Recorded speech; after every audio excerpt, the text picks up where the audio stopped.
So today on Stammer Run, I have a very special guest. It's Paul, and Paul has agreed very kindly to do an interview with us and tell us his experience of having a stammer. So, hi Paul, welcome to Stammer Run. I guess my first question is, in terms of your stammer, what was your early life like? And can you talk me through that? Well, I think the earliest experience I can remember is I must have been about 5 or 6. And when I went to school, I wouldn't talk at all because mine was like really, really bad. Because when I began to speak, it was that bad. My mum had to read my lips. So when I got into school, I wouldn't talk. So I got sent to a child psychologist, and then I got sent up to like this other school, which dealt with people who were having issues in schools and stuff like that. But their issue is as much as I can remember, is that they didn't know how to deal with anyone with like this issue. So when you went to a special school, the one thing I think that I've found really difficult is I think that people underestimate people who have a stammer. And I think that back in the early 80s, early 90s, that people maybe thought that if you had a stammer, that you probably weren't as intelligent as other people. And you know, how does that make you feel? Yeah, 100%. It's been like that like my whole life, really. Like when I was at school, I always let my speech control me, basically. I mean, even back then, I had a passion for like music and stuff like that, but I wouldn't do it because of my speech. And that having a stammer, I know that it did for me, maybe stop you from having opportunities and stop you from pursuing something that you loved. Like I think probably the main ones have been in school, because after I left school, that's when I changed, basically. Like I left the one that I was in at 16, I think I was, and I moved on to this other one, which was the best thing I ever did, because this school absolutely brought me out my shell. And so, like in this one, I learned how to play the drums. In this school, at the age of 18, is the first place I ever sang in public. So why do you think you got on more at this school? What was the differences between kind of like an old school and a special school and this school? What was it about it that brought you out of your shell? I think the main difference of this school, even though the teachers I had were brilliant more than the other one, this one I wasn't being bullied. So, you know, that's completely wrong, and, you know, and that should happen to a single person because they don't speak the same as everybody else. So can I ask, in terms of the bullying, you know, how was that experience for you, and, you know, what sort of things would you experience? Well, I would say that I was probably bullied from, I'd say, the age of 8 up to 16. It was only when I got between the ages of 11 and 16 is when it got worse. It began like them taking my bag or messing with my coat or something like that, and then as it went on, it got like more verbal, and then it became to the point I had to learn to defend myself. I mean, the fact you had to defend yourself, Yeah, just because of how differently you speak, is absolutely not right at all. well, I think if I look back on it now, I think part of the issue was me as well, because when the people were taking my bag and stuff like that, I wouldn't do anything about it. So everyone could say that I was an easy target. And again, that came down to my speech as well, because I didn't want to get into an altercation with someone where I would have to speak. So in terms of that support, what kind of support did you have around? Did you have people who were able to help you and support you? Can you talk me through kind of what sort of support that you had? My mum, my dad, my brother. I've always supported me. My dad actually has a stammer as well.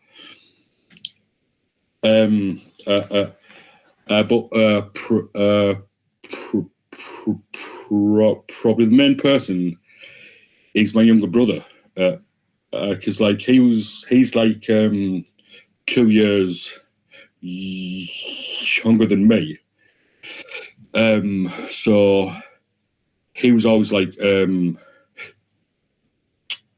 years below me at school, and when he moved up to the bigger school, he could say people bullying me, and he would be the one that stepped in, sort of thing. If anyone bullied me, like when we were both old enough to drink, it'd be done that. Like I watched him pin this guy up against the wall. So, moving forward, then, can you talk me through kind of what it was like then to have a stammer? As you got past school age and you become an adult, kind of into your sort of early teens through your 20s. So from the age of 18, I think that's when I began to change my mindset a little bit, because I began to play pool a lot, like in the pubs, and I got asked if I wanted to join this team, which meant not only would I be playing the games, but everyone has to take turns of being a referee as well. So it means I've been in a situation where I would have to talk a lot more and stuff like that. And if I was back at school, I would say no straight away. But at that age, I said yes. And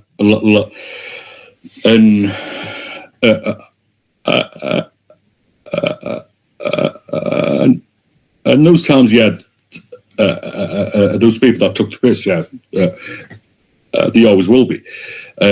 But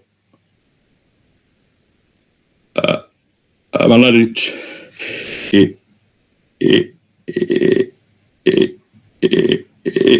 it'd go over my head more, because I think that's an amazing way to be, and I think for some of my life I wish I could have been as as brave, really, and as forgiving as you. But the fact, you're doing something that you love, and yet, people still feel that they're able to kind of verbally assault you, and say things to you just because you talk in a slightly different way. It's just not right. Well, I think like going back to the pool, if I was a ref and if it was a foul or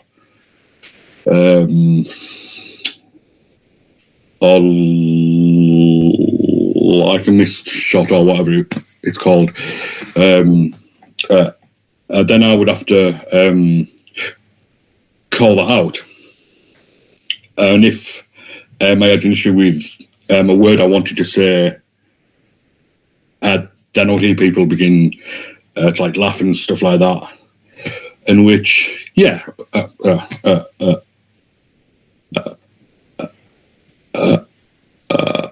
might be lying to you if it's if I told you it never bothered me, but I think I was at that age where I thought, you know what, just do what you want. I don't really care. And I just find that so not right. I mean, I know that was a different time, but I just don't think there's an excuse. And the fact that you're able to rise above it, for me, says more about you and the person that you are and the good person that you are, rather than these people that think it's okay just to discriminate against somebody who talks in a different way to them. It's just not acceptable, and it's just never right. I think what people don't really seem to understand or really respect is kind of how hard that we work and what we have to do to speak, and sometimes it does take a toll. And I think one thing that I don't think people really get is that mental health piece. Now, what are your opinions on mental health, and if kind of that impacted on your mental health? Well, on that one, I've actually got two different answers. So I would say when I was at school, my mental health, 100%. But back in the early 90s, that word didn't even exist. Because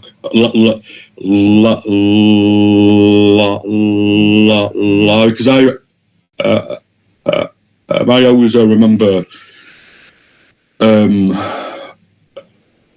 like on my way to school, my heart would just be beating really, really fast, and I didn't understand why. It was only when I began to suffer with like panic attacks a lot later down the line is when like I realised what was happening in like at school, and the other side of it, even though the bullying like affected me and stuff like that, it has also made me the person I am today. Because like, even today there's issues. Like I will say, not many, but there's odd ones here and there. But like, now,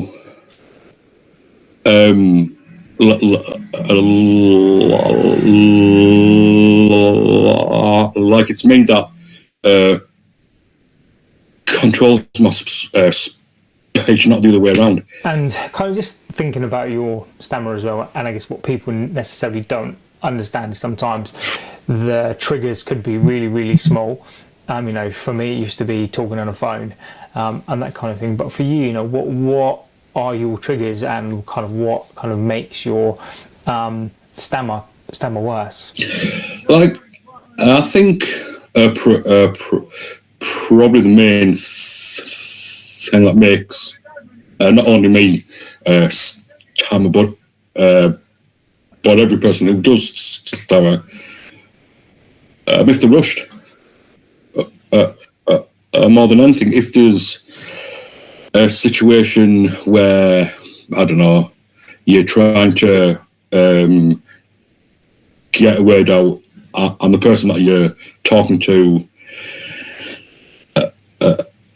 knows what you're about to say, so they say it for you, which at times, yeah,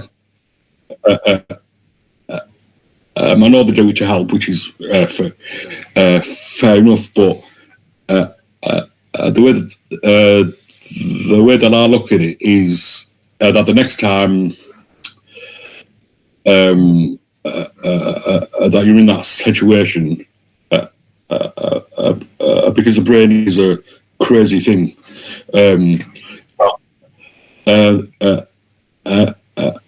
the brain will actually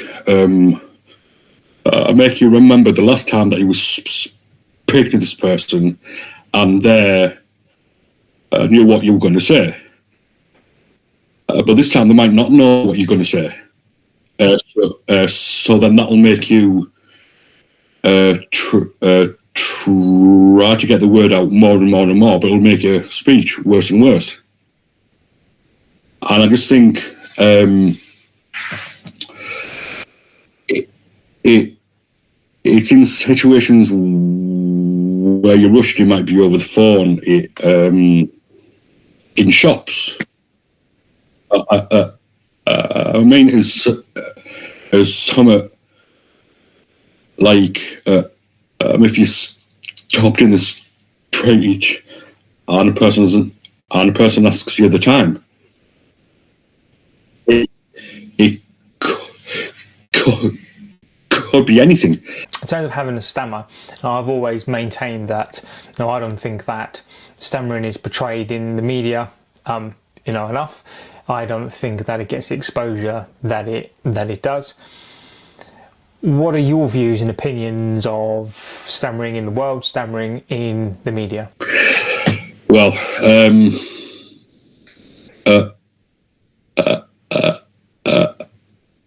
I honestly don't believe it's out there enough. Because when you look at things like Pride, like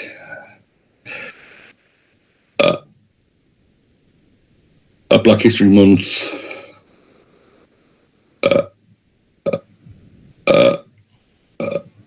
dementia awareness, stuff like that, they either get a week, a month, whatever it is, and we get a day.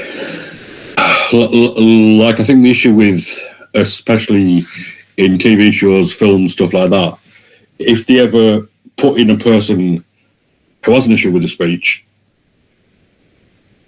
then that person is like the comedy aspect of the film, or like, and I just like in all honesty, I thought after they made the King's speech, I thought that they might actually make more, because there's a load of politicians who stammer. There's a load of actors who stammer. So why not put them in that sort of role? But they don't. And again, to come back to the media point, whenever people who have a stammer are portrayed in films, now they're always portrayed as the bumbling oaf. They're never the sort of hero. Now they're always that comedic kind of person, and I just don't think that they are represented fairly. And even when there are roles of people who have a stammer, they get actors in to portray the roles that don't have a stammer, and I just think that that completely needs to change. So I think before we end it, obviously thank you so much for being on here.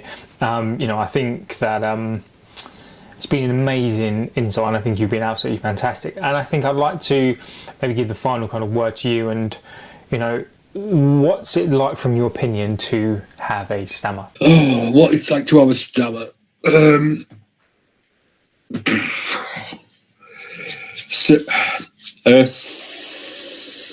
Say the way that I've always looked at stammering is, it's like any other person who has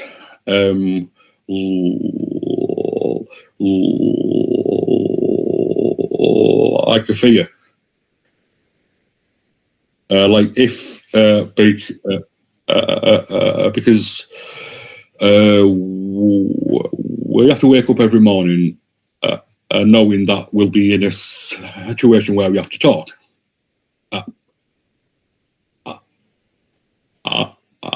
And we can't get out of it. It has to be done. So the way that I try to explain to other people is, if you had a huge fear of snakes or spiders or whatever it is,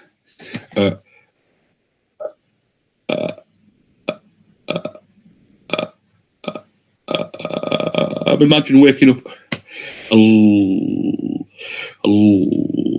like every morning, and everywhere you went was snakes everywhere.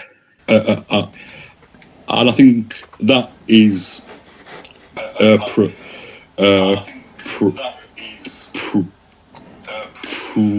a good way to explain it. I think for you there, that's a mic drop, really. I don't really want to say too much else on that. I think you've absolutely hit the nail on the head there, and I think that's a very apt way to describe it. I think you're 100% right, and I think that what people don't necessarily understand through no fault of their own, because they don't know what it's like to have a stammer, that facing your fear every day, how resilient, how brave people are every single day. The one thing that we fear is talking, and we're put in situations where we have to talk. It's the main way to communicate in life, and it's something that we find difficult, but we persevere and we be brave. And I think you've absolutely hit the nail on the head, and that's probably the best way I've ever heard it explained. So on that brilliant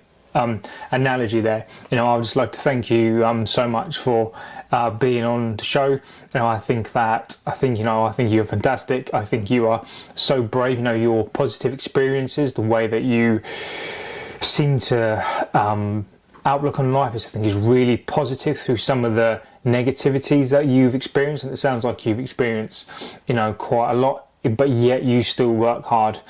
You're positive, and you persevere, and you are extremely brave. So the only thing I can say is you're an inspiration, and thank you so much for being on the show. So that was Paul. No, absolutely fantastic. What else can I possibly say? I need to thank him so much for being brave and coming on the show. I've asked many people to interview and tell you what it's like to have a stammer, and I absolutely don't blame anybody for turning it down. It can be quite a stressful thing to do.